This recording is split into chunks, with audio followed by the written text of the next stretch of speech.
Convo with the Champions, and my name is Dominic Edu.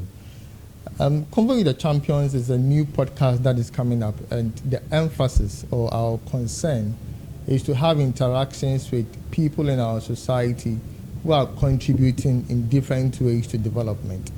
And we would want to start the first episode with a very fine gentleman who is a medical doctor and a specialist in the health sector. We are going to have a discussion with him to find out his experiences in the health sector. Now, what we are going to be talking about has to do with patients and their experience. You know, most of the times when we go to the hospital, people have different type of experiences that they would want to share, and we hear them on the social media all the time. So the gentleman we have here is an expert, let me put it that way, in patient-centered care.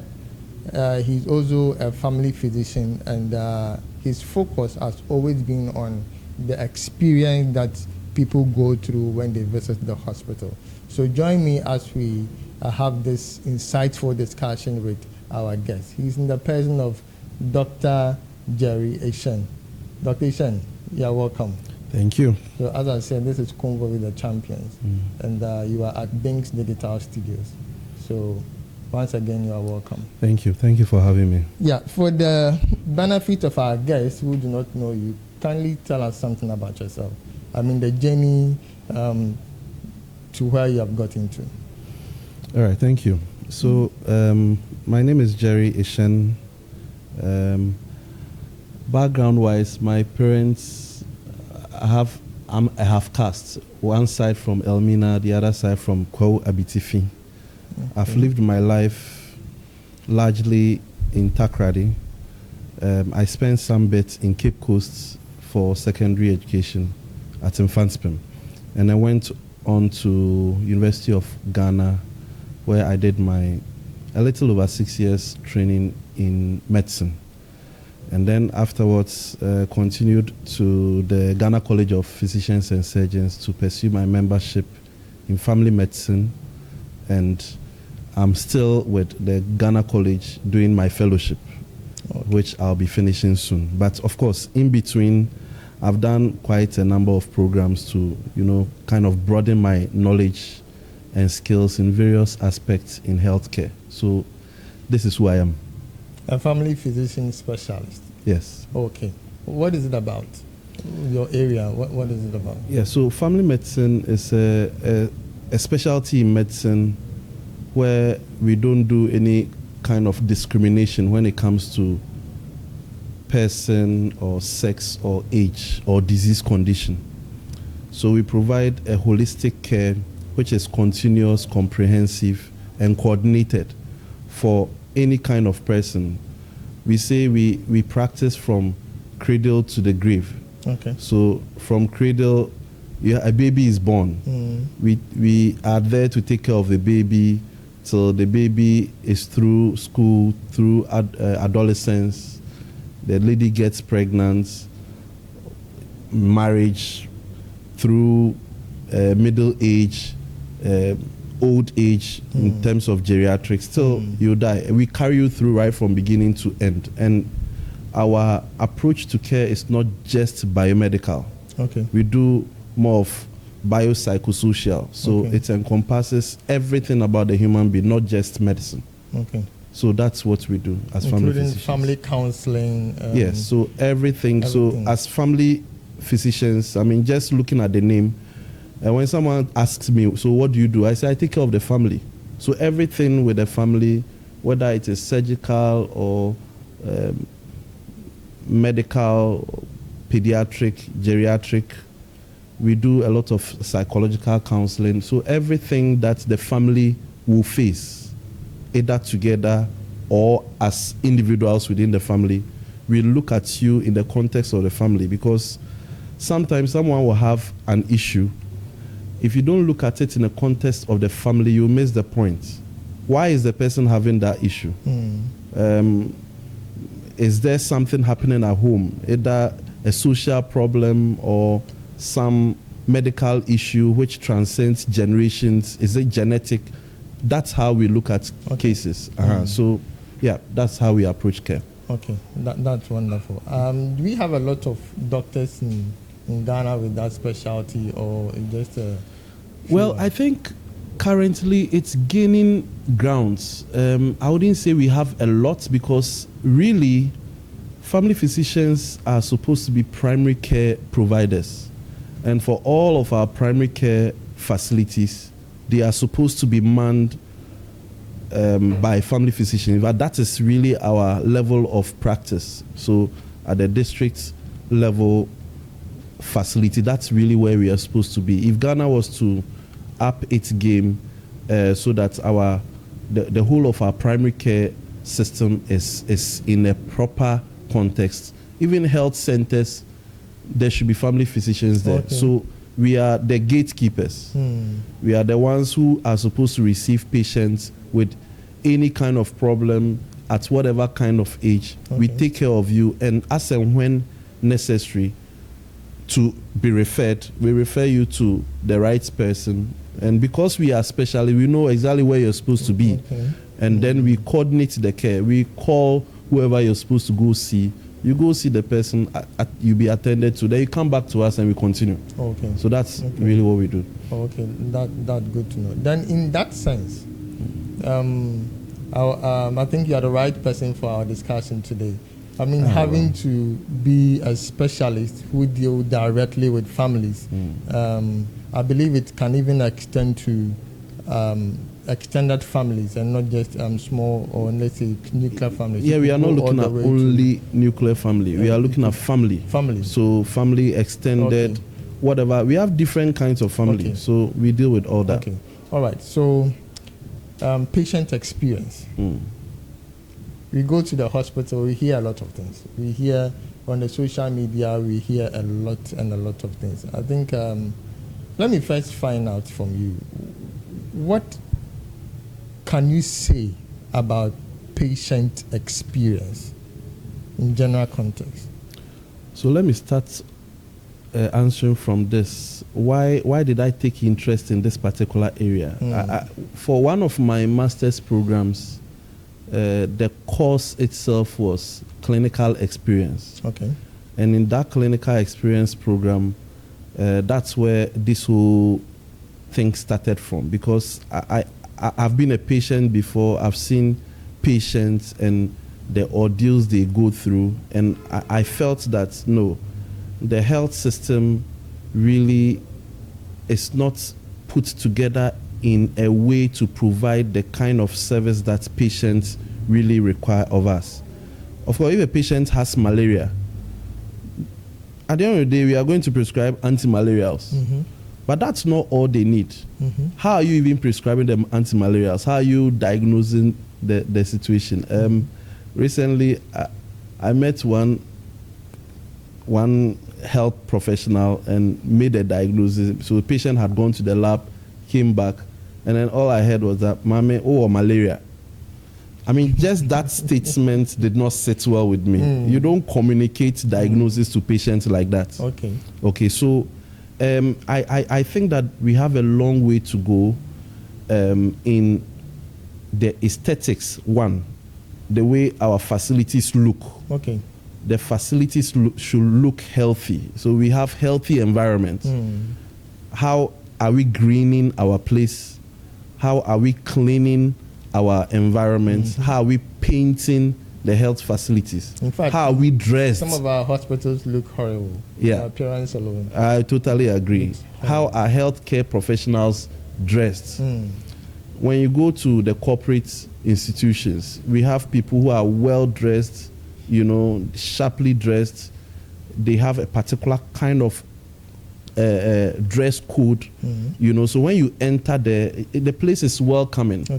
But our health institutions, most of our health institutions, I must say, are not very welcoming. Sometimes people enter and it looks like you are coming to disturb us. We wish during our duty nobody would turn up so that we can rest. But people, is the health center sector that we have people who are so vulnerable and they are ready to do anything. And I feel that it's people like that we need to provide the best of customer service to, and so that's why I've actually developed this kind of interest. And where I am, I'm trying as much as possible to build that kind of spirit in everybody within the facility. Okay. Because the most vulnerable are people who are sick. Okay. You are not very vulnerable when you don't have money. When you are very sick, that's when you are the most vulnerable. You can do anything. As a clinician, you go to the consulting room and then somebody top level will come to you and then will say, Doc, I have something in maybe in my breast. And the person is just ready to expose because, that's the level of vulnerability. Yeah. They are ready to do it because they want help. Yeah. But you meet this person outside the hospital, you dare not get close. Yeah. You understand? So people like these, we need to offer the best to them, not what we do. Okay, so on that point, I've realized this in our health sector. Is it that at the hospital, it's something that I have observed for some time. Usually, those who come out to complain about the satisfaction or let me say, the experience they get from the hospital, it is usually people who are not, I don't know how to put it. It's like we discriminate, or let's say we segregate how we attend to patients. It looks as if you are well-to-do and then you go to the facility, the attention given to you is different from those who are maybe middle class or lower class. Yeah, I mean, is it a system in place like that, or it has to do with human relations? It's just human behavior, and we need to put in effort to change that kind of attitude. And for me, I think it's all leadership. Look at the health. Let me bring you to an example. There was this issue on social media where, this gentleman, this very loud gentleman, Raphael also, was at one of our hospitals was it the Rage Hospital? Rage, yes. Yeah. And he claimed that he had been there for some time and the nurses were not paying attention to him until he had to set a camera on somebody and started making noise. Why should that happen at a hospital? So, you see, recently something happened in my own facility. I was attending to a patient, and this patient said that, Doc, the patient I was sitting with outside mentioned that the last week when she came, whoever saw her was in a rush, did not pay attention to her. And I got worried. Okay. So I called that patient in. That's Mama. And when she came, the chairs in my office were, they were occupied. Okay. And what did I do? I got up from my own seat and then offered that seat to this patient. Initially, she hesitated. I said, "Oh, don't worry, just sit."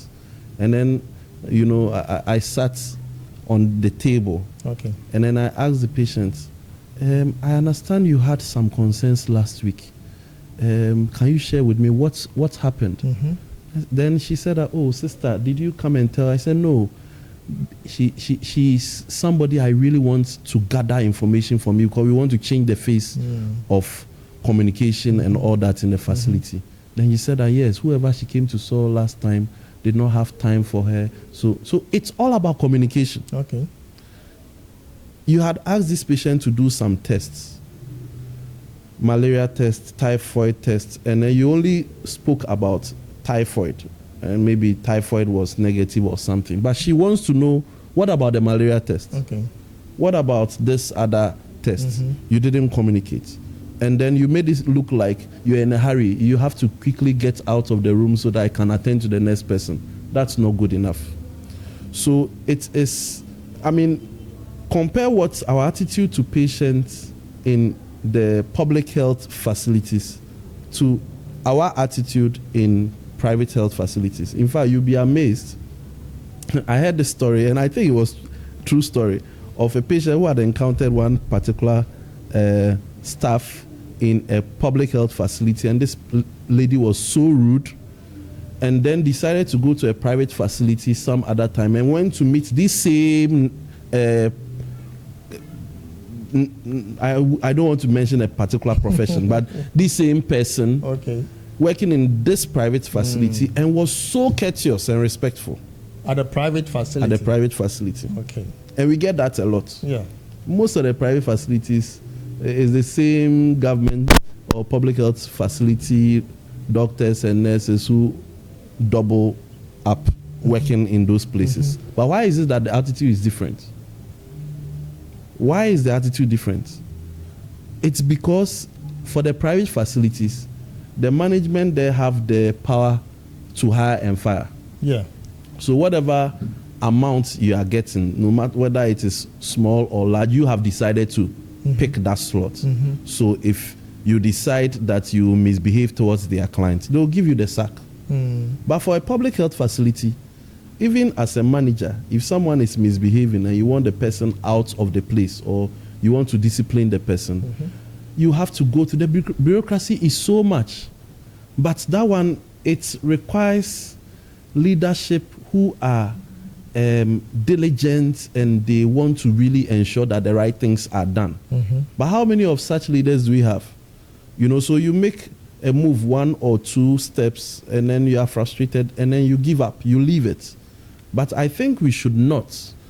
Leadership, I run some series in customer service where I have lectures I deliver for healthcare leaders, okay? And then I have ones that I deliver to the practitioners or the staff. It's high time healthcare leaders themselves understood or got to understand what customer service means to the healthcare system. If we ourselves understand, then we'll be able to put in policies or put in steps to ensure that our staff also align with those policies. But if we don't, then we'll keep on complaining and nothing will change. So does that mean that currently you are in the service? Yes. Does that mean that currently there are no regulations or guidelines as to how healthcare professionals are supposed to receive patients? Well, it's the same old code of conduct and patients, right? Patient charter, all of those things have been there for years. Because but how are they implementing it? Because, you know, in your submission, you mentioned something about the other corporate institutions like the banks and how they receive patients. I think for them, well, I'm not in the banking sector, but based on the experiences we've all had when we go to the bank, I think there should be some training for them, or maybe in the thing is that what actually made them do the training, because for the banking sector, it's competition. See, if I go to bank A and I'm not received well, I'll just transfer my funds to bank B. Knowing that bank B will offer the best of service. Because of that, bank A will put in every effort to make sure that they are also on top of issues when it comes to customer service. Okay. But when it comes to healthcare, especially, and it's the same reason why the private health facilities are doing well, because for them they want market. So if you want market, you ensure that you provide the best to attract clientele. But most of the public health facilities, we are employed by the state, we are paid by the state. Whether I'm nice to a patient or not, at the end of the month, I'm going to receive my salary anyway. You know, so for me, I think that it is, if it is Ghana Health Service or a Ghana Health Service facility or a CHAC facility where I work in, we have leaders. So my facility has a diocese that's in charge. Is the diocese interested in getting its facilities attract clients? If the diocese is interested, does it see customer service as a very important tool to attract patients? If it does, what is the diocese doing to ensure that its staff and leaders are able to align to this particular call. So it's leadership. Okay. So whilst the private facilities are looking at competition so that they can stay afloat and in business, for us, leadership is key if only we see that it's important. The same with Ghana Health Service. Ghana Health Service has a district health directorate, it has regional health directorate, it has a national leadership. Are we all interested in ensuring that we provide the best of care to our staff? Sometimes I tell people that you are a doctor, you see a patient, you give whatever kind of high-level painkillers to a patient. I'll probably give paracetamol, just paracetamol to the patient, and the patient's headache or whatever will be gone. Why? It's because of customer service, how I engage the patient. Okay. My patients, I'm proud to say that my patient, by the time they leave my consulting room, would want to come back and see me and not someone else. Okay. Why? Because they like the experience. That's how I want to be treated. And that's the same thing I try to provide for my patients. Let me pose this question, and maybe it's going to be a bit controversial on your side, but I want to find out, Dr. Eshun, do you think that our health system is failing? Why do I ask this? Because the information we are gathering around, looks like even our own leaders who are actors in governance do not trust our hospitals, so that when they are ill and they need attention, they travel out of the country. Has our system failed, or is our system failing? It's multifactorial. A reason why recently also, yes, the no bed situation. Yes, that a hospital had to drive away a patient who was dying because there were no bed. How far are we going with that? Yeah, so that's also another question, and that is leadership. Yeah. Again, leadership. I've seen the practice elsewhere, where all hospitals have a particular platform, and available beds are on that particular platform, such that when a lower level facility is referring a patient to maybe a teaching hospital, I can see Kolebu, how many beds are there? Okay. Rich, how many beds? 37, how many beds? Maybe Ifian Kwanta Regional or whatever. How many beds are there? I can already see on the platform. Okay. And then once there is a bed, I place the call and then send. We don't have that kind of system. So now, if let's say Kolebu has maybe 30 beds at the emergency, truly, there are times where Kolebu's 30 beds, or maybe more or less, will be full. There are times where it will be honestly full, and they are occupied by emergency cases. Question, so if a patient comes now, an emergency case, how would that patient be catered for? So sometimes there are some truths that people shy away from, but if we shy away from them, the system will not change. So is it just about increasing the number of beds? If you increase the number of beds, the place gets too congested, and then now spread of infection will be inevitable. So that's not important. But how do we streamline our emergency system in the country such that an ambulance is sending a patient, they would know that Kolebu has beds or does not have, 37 has? Because at the same time where maybe hospital A turned that patient away, hospital B had beds.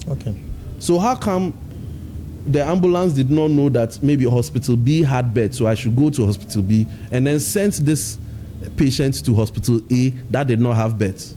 Because there is no system for the ambulance to know. So now you are brought to this hospital B where all the beds are occupied, and then you ask for the patient there. They are sick, they need to be cared for. Now I remember those times I will be at SME Kolebu and the beds are empty. Then a sick person is very severely ill, and then the person will be nursed on the floor because there is no bed. Or the person will be nursed in a plastic chair. There is no bed. Now a third person will see See how severely ill my mother is or my father is. And you are nursing the person in a plastic chair, and then it will be in the news. Or on the floor.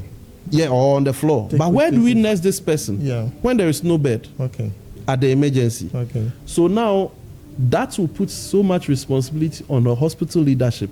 Okay, at the time the patient, or maybe when you have 30 beds, we need to find a way such that not all of them will be occupied at the same time. You know, like the same way we do in stores, maybe first in, first out. You know, so there are beds. And you see, at the time where there are no beds at the emergency, there are likely to be empty beds on the ward. So can we transfer out patients from the emergency so that they can go to the ward and be cared for? But the other argument too will be that when you do that, it means that you are sending patients who are not stable, who are emergency cases, to the ward. And on the ward, there is no emergency physician. So what do we do? So it's high time hospital leaders, the administrators of the health system really sat down and then thought through this so that we can put in pragmatic steps to deal with this. Otherwise, year in, year out, this no bed syndrome will be happening. Why? It happens in my hospital too. Someone is being brought and we have just few beds at the male ward. We have few beds at the female ward. And a lot of times the place is full. Okay. Now, when a patient is being brought in, what do we do? Sometimes even at the OPD, where the OPD, there are benches there because the patient has to be cared for, and there is no bed on the ward or at the emergency. Then you see that the patient is receiving infusion even in a bench. Should we have turned the patient away? Told the patient that, Mommy, Papa, there is no bed, so we cannot take you. Go to Efian Kwanta or go to another hospital. What if the patient dies in transit? On the way. You know, so now if someone sees that this patient is being cared for in a bench, the news will be out there. That but when you go to this hospital, one not better. Sorry, is that one not better than? I mean that should be more sympathizing. Well, that's what sometimes when we are pushed the wall we do. But the thing is that you see we are doing it, but you find people who also don't see that to be right, taking the information out there. That when you go to this hospital, instead of patient being put on a proper bed, they are nursing the patient in a bench. What do we do? It's a difficult situation. That's why I say I cannot solve it fully. It has to be a multi-dimensional way of discussing and actually addressing this, right from the top to the bottom. And sometimes, of course, there are people, there might be beds, but because they don't want stress, they will decide to turn the patient away. That's also another matter. That one is even grievous. That's not as total. It's not acceptable. Okay. Yeah. Okay.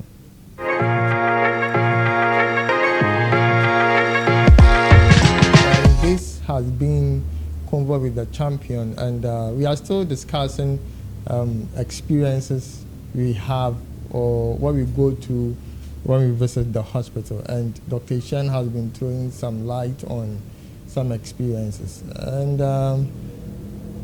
make sure you drop your comments. What experience have you had going to the hospital? Is it a good one? Is it a bad one? If possible, based on the comment that you will get, we can invite Dr. Eshun back so that we have further discussion on them. So back to it, Dr. Eshun. Yes, sir. The part that you mentioned that brought my mind to something. You know, at a hospital, it looks as if the nurses or the midwives are usually the ones giving us troubles. And there are, a lot in the system too. I mean, everywhere at the facility, wherever you go to, you will definitely encounter a nurse. I want to find out. I mean, some may support me, some may not support me. is it part of their training to be unfriendly to patients? Let me put it that way. Because I have not personally experienced a nurse who has been friendly to me before. Okay. So, you see, to whom much is given, much is expected. Looking at the nature of our work and the health system, of course, you are more likely to encounter more nurses than a doctor. Because if you are to go to a hospital, even those at the reception, people will think they are nurses. Those are the records, people think they are nurses. And then now from there, you go see nurses at the vitals area. Then they will maybe bring you to the consult room. Afterwards, you see nurses. And so you see nurses more often than doctors. Someone is going to theater, a nurse will prepare the patient. Patient is sent to theater. There are nurses who are seeing critical care or perioperative nurses who are seeing. And then you see same in the OR afterwards. So you see all of them. So definitely, even if the way doctors are not as nice, nurses are not as nice, you think that nurses are the worst. But I don't think it's like that. I've encountered very beautiful, very nice nurses. And beautiful and nice ones are there. I mean, yeah. I mean, say beauty with the way they present themselves to patients, or beauty as in the physical. Oh no, I'm not talking about physical beauty. I mean, they are ladies, they are physically beautiful, but I'm not talking about that. I'm talking about how they approach. See, I can mention names. Someone like Evelyn. You know Evelyn. Evelyn Amakwa. Niceness. Yeah. Okay. In my facility, I can't remember the name. I would have mentioned some names, you know. Nice nurses, okay. But just like we say, if you be a monster woman, of course. So, then you find people on your wrong side, or you know, every now and then you find some people who are going the wrong way, and that's why there is leadership, okay? So that leadership do not take these matters lightly. When you realize that there is a particular staff who is not up to speed when it comes to customer service, you deal with it. You don't let go. Deal with the matter. Make sure that it is changed, or the problem. If the person continues behaving that kind of way, maybe the person is moved from a place you will not encounter patients, you know. So I think leadership has to come in. It's not a nurses thing. It's a human being thing. Okay. Yeah. The human being. Yeah. It's a human being. I mean, I go to places. I remember there was a time I was going to buy something, rice, you know, a whole bag of rice. I think it's 25 kilos, right? I was going to buy, and the people were sitting there, and they said that they've closed. The shop was open. The people were sitting there, and I'm very sure that if the owner of the shop was there, the thing would have been sold to me. And I was so pained. I'm the one bringing my money. You need the money. But because you've been working from morning till whatever time, and it wasn't like the time that we typically will say, you know, but was it good customer service? It wasn't. Okay. You know, it looked like they didn't care about what I was there for. You know, we've closed, and then they were minding their own business. So these things happen, but we don't expect, of course, that they happen at the health system because of the kind of things we deal with. We deal with people in their most vulnerable states. It shouldn't happen. Exactly. I agree with you. For customer service, it has to do with the person offering the service and then the one receiving it. Yeah. And we have to appreciate the fact that we are people, and how we relate to each other is very important. It's usually the health sector that we get to hear people complain about how they were treated when they went to the hospital here and there. Just as you rightly said, other institutions offer very bad customer service. No, I mean, what educational institutions? I can't remember the how many times I didn't complain to my parents when I was in school, primary school. the teacher will be knocking you, people will be lashing you. Is that good customer service? No, it's not. Yeah. So it's permeates every fabric of our life. But for us, I concede. Health system, like I said, because of the kind of people or our role in dealing with people who are sick, we should not tolerate anything less than what is appropriate for our patients by way of customer service. We need to deal with it. So, I mean, whoever is listening to me, if you're a health worker, you're a health care or health facility leader, make sure you deal with this matter. Yeah. Let me ask your expert advice on this. I was in an argument with some people some time back, and the argument had to do with who should be attended to first when we all go to the outpatient department or the OPD or even at the emergency. Because sometimes we are there, then we see some people be seated there. Maybe somebody had come before someone, but immediately they start attending to other people while some have to wait in the bench. Is it a protocol or it's part of the problems in the system? Yes. So it's a protocol. It's just that we also don't communicate it. So this is a good platform. In medicine, we have what we call triaging. Okay. And triaging means attending to the most severe situation or condition first. At the end of the day, we want to prevent death or worsening of morbidity. Morbidity is the level or the severity of illness of somebody. Okay. So let's say there is an accident, and the people, all of them are brought to the emergency, and you hear people shouting, "Mewo, I'm dead, oh, I'm dying, Anthony, come and take care of me," and all of those things. And then you find somebody who is very quiet, not screaming. Per our protocol, most of the time is the one who is quiet, not screaming, that you have to attend to first. Why? The one who is not screaming is not in pain. So. Exactly. The person is even by being the severest form of pain, but does not even have the strength to scream. Okay. You know, doesn't even have the strength to scream. That person is dying. Okay. So if you don't take care, in the next few minutes, that one who is quiet will be gone. Okay. The one who is screaming and all that, has the energy. Oh dear, you have the energy to be screaming, so continue screaming. You understand? Okay. So it all has to do with communication. To what extent do we communicate these things to patients at the emergency? I remember a case at my former facility, St. Martin de Porres Hospital, Ekwe, where my boss called me from Tema. That's Dr. Shen, what's happening at the emergency? And that's my boss, Dr. Cooper. Hello. What's happening at the emergency? I said, boss, I don't know what's happening at the emergency. He said, people are fighting there. I said, okay, let me go check. So when I went, there was this whole scuffle between nurses and patients, relatives, and all that. So I quickly went and then inquired, what's happening? He said that, there was an accident and a number of casualties. Some were severely injured.